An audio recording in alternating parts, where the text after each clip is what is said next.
Ribuan pencari kerja memadati job fair di Kota Depok. Antrian pelamar bahkan mengular sejak pagi.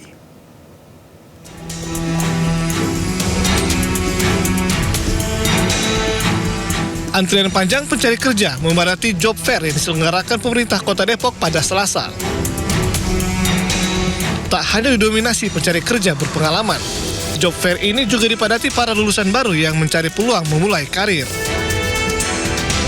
Job fair ini menghadirkan 25 perusahaan dari berbagai sektor dengan total lebih dari 1.000 lowongan pekerjaan.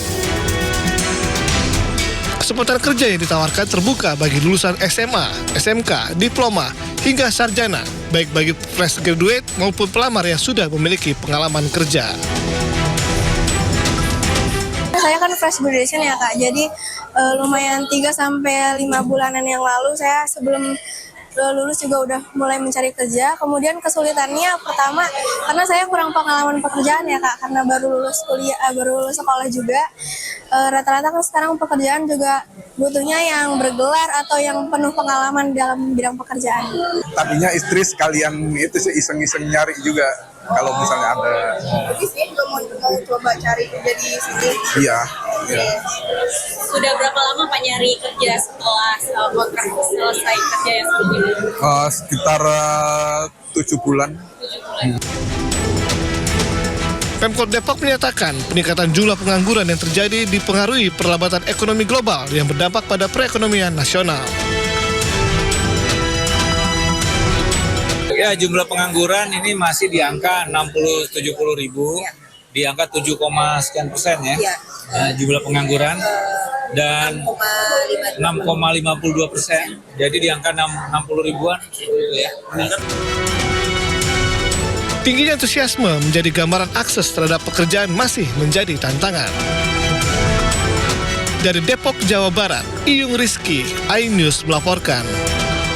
Kementerian Dalam Negeri menggelar monitoring dan evaluasi pemanfaatan dana keistimewaan Yogyakarta yang berlangsung 7 hingga 10 Juli 2026.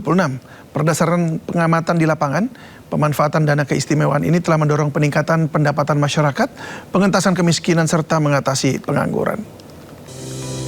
Kementerian Dalam Negeri melakukan monitoring dan evaluasi pemanfaatan dana keistimewaan Yogyakarta pada 7 hingga 10 Juli tahun 2026. Kegiatan MONEF didahului rapat koordinasi dengan Paniradia Keistimewaan dan peninjauan lapangan. Tim MONEF mengawali peninjauan lapangan di Karen Kopek Trimurti yang berkembang sebagai kawasan peternakan berbasis pemberdayaan masyarakat. Kemudian dilanjutkan ke sentra produksi Miletek yang kini hadir dalam bentuk mie instan untuk menjangkau pasar yang lebih luas. Tempat wisata Kano Baros sebagai contoh pengembangan wisata berbasis lingkungan berkelanjutan juga menjadi perhatian tim MONEF.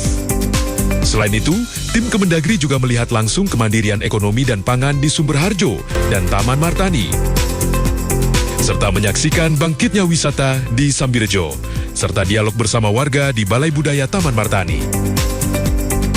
Dari hasil MONEF diketahui pemanfaatan dana keistimewaan telah mendorong peningkatan pendapatan masyarakat dan pengentasan kemiskinan serta mengatasi pengangguran terbuka di masyarakat. Kita turun bersama teman-teman dari Paniradia Pati untuk bersama-sama melihat secara langsung ya program kegiatan prioritas yang ditetapkan oleh pemerintah Provinsi DIY di dalam memberikan bantuan kepada masyarakat, pemberdayaan masyarakat dalam rangka peningkatan pendapatan dan kesejahteraan masyarakat. Ini luar biasa, sangat positif untuk membantu masyarakat, kelompok-kelompok masyarakat yang ada di tempat ini. Sementara itu, Lurah Trimurti Kabupaten Bantul, DIY Agus Purwaka menjelaskan, pihaknya menerima bantuan dana keistimewaan 1 miliar rupiah. Salah satunya dimanfaatkan untuk pengembangan produksi Miletek, termasuk penyiapan rumah produksi, peralatan, dan pemasarannya.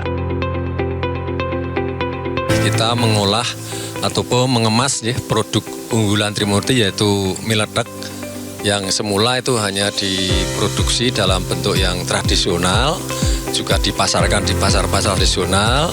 Setelah kita berinovasi, kemudian kita kemas menjadi bentuk seperti ini. Jadi kemasannya lebih premium. Kalau semula hanya kemasan plastik biasa yang transparan itu, sekarang lebih premium.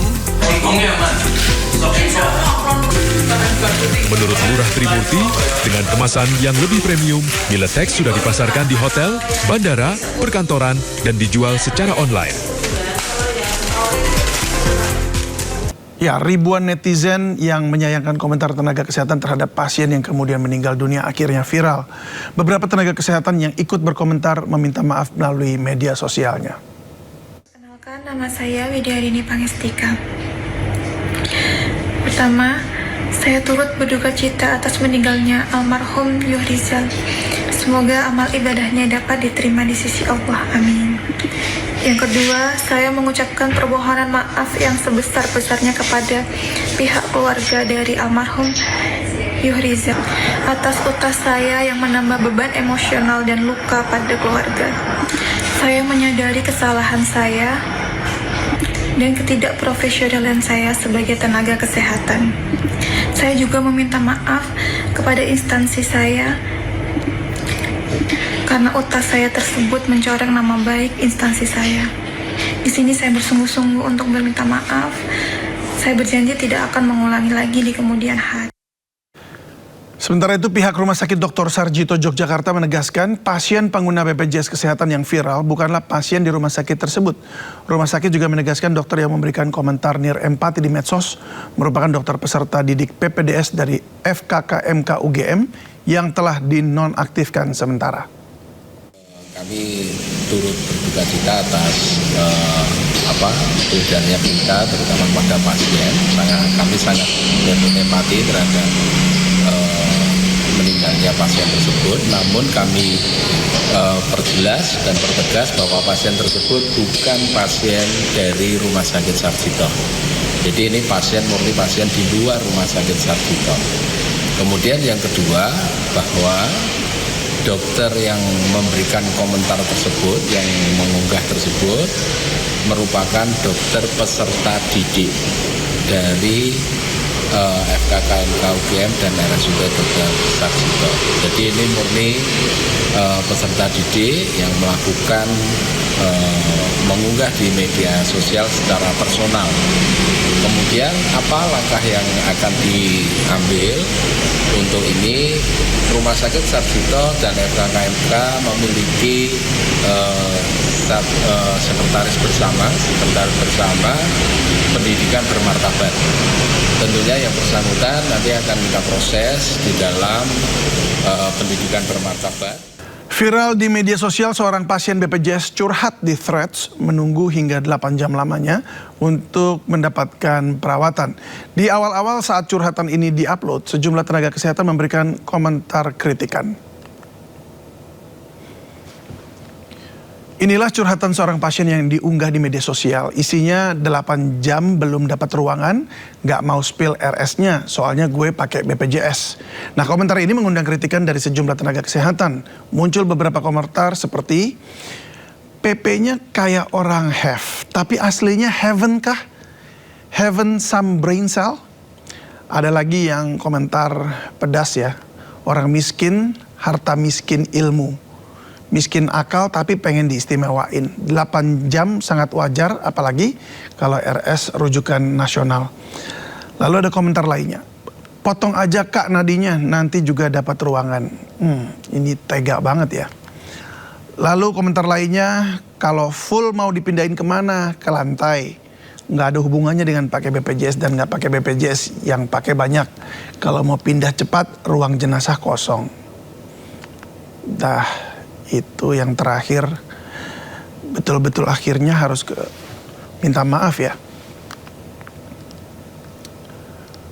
Tak berapa lama usai rame-rame komentar, ternyata pasien yang menulis status tersebut meninggal dunia. Informasi ini disampaikan salah satu anggota keluarga yang update di komentar akun almarhum.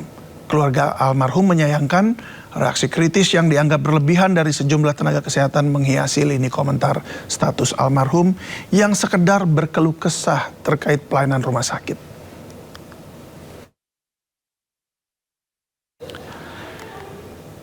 Ya, dan tentu saja situasi ini membuat netizen lain geram. Netizen membalas komentar-komentar kritik para tenaga kesehatan. Salah satunya menulis komentar, gimana pertanggungjawaban kalian abis ngehujat orang yang ngeluh nunggu 8 jam? Bahkan ada yang sampai komen potong nadi. Sekarang orangnya sudah meninggal. Lalu komentar lain, nothing is hidden. Allah sees you. Astagfirullah, gak takut ngetik begini ya. Yang punya utas sudah meninggal. Welcome to Wall of Fame, jejak digital para manusia minim empati.